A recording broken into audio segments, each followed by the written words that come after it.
Bonjour à tous, bienvenue à notre méditation quotidienne. Alors aujourd'hui, depuis quelques jours maintenant, nous avons commencé une belle méditation dans le psaume 63.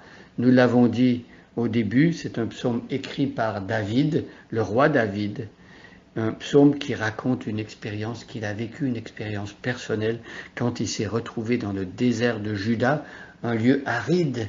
Bien sûr, David a souffert de la chaleur du soleil brûlant, il a souffert physiquement, mais ici David nous fait comprendre que spirituellement, il s'adresse à Dieu parce qu'il ressent que son cœur ressemble au désert dans lequel il se trouve, un cœur aride, un cœur asséché, desséché, un cœur qui a besoin d'être désaltéré, qui a besoin d'être rafraîchi par Dieu. Et donc il prie, on a vu au verset 2, il prie et il dit à Dieu, j'ai soif de toi. J'ai besoin d'être abreuvé à ta source. J'ai besoin que tu me renouvelles. Je lis les versets 1 et 2 et aujourd'hui, nous allons nous concentrer sur le verset 3. Psaume de David. Lorsqu'il était dans le désert de Juda, ô Dieu, tu es mon Dieu, je te cherche. Mon âme a soif de toi, mon corps soupire après toi, dans une terre aride, desséchée, sans eau. Verset 3. Ainsi, je te contemple dans le sanctuaire pour voir ta puissance et ta gloire. Alors David qui veut être désaltéré, David qui veut être rafraîchi, il veut avoir à nouveau cette soif de Dieu. Et qu'est-ce qu'il fait? Eh bien, il décide de contempler Dieu dans le sanctuaire pour voir sa puissance et sa gloire. Il décide de se tourner vers Dieu. Il décide d'aller là où Dieu se révèle. Il décide d'aller à la source même. Ainsi, je te contemple. Contempler Dieu. Comment contemplons-nous Dieu aujourd'hui? Certains pourraient dire c'est un petit peu mystique tout cela. Qu'est-ce qu'on fait? On ferme les yeux, on contemple Dieu. Dieu se laisse contempler dans sa parole. Dieu se laisse contempler par son esprit. Dieu se laisse voir et connaître et contempler dans son Fils Jésus-Christ.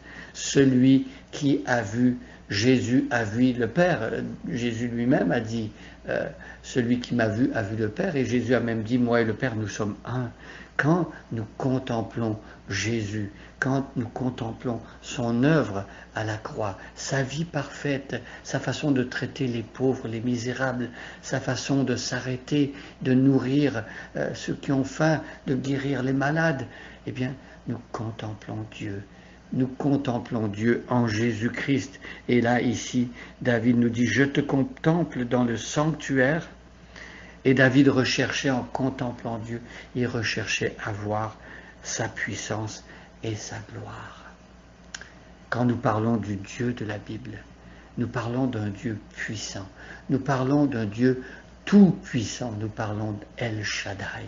Il peut tout, tous les pouvoirs sont entre ses mains, rien n'est impossible à Dieu. Et donc ici David veut voir en contemplant le Dieu de Jésus-Christ, le Dieu de la Bible, il veut voir sa puissance. Oui, Dieu est capable de changer les déserts et de les transformer en oasis. Dieu est capable de transformer une terre la plus aride qui soit en quelque chose de magnifique et de fructueux. Et voyez, on peut contempler Dieu dans le sanctuaire de sa présence pour voir sa puissance, parce qu'évidemment, le Dieu de la Bible est un Dieu puissant, mais David voulait aussi voir sa gloire. Qu'est-ce que la gloire? Le mot gloire, dans les langues bibliques, nous parle du poids, nous parle de sa renommée. Dieu est pesant, il est lourd de majesté, il est lourd d'honneur. Et ça, c'est sa gloire. Je contemple ta gloire. Et oui, donc aujourd'hui, dans notre situation, si nous sentons également nous-mêmes que notre cœur est sec, qu'il est aride, si nous avons soif et nous avons essayé de nous abreuver à tout ce que le monde pouvait nous offrir, nous nous sommes remplis de toutes les meilleures choses que le monde pouvait proposer et nous avons encore soif. Je peux vous dire, mes amis, et laissez-moi vous répéter que tout ce que le monde pourrait nous offrir ne saura jamais vraiment rassasier nos vies. Celui qui veut le faire, eh bien c'est Dieu lui-même. Et David a bien compris que pour être rassasié, pour être renouvelé, rafraîchi, pour que sa soif soit étanchée, il fallait qu'il vienne à Dieu lui-même. Alors ne cherchons pas ailleurs qu'en Dieu la plénitude, le désaltèrement, si on veut dire. Mais recherchons là où se trouve la bénédiction et en Dieu lui-même.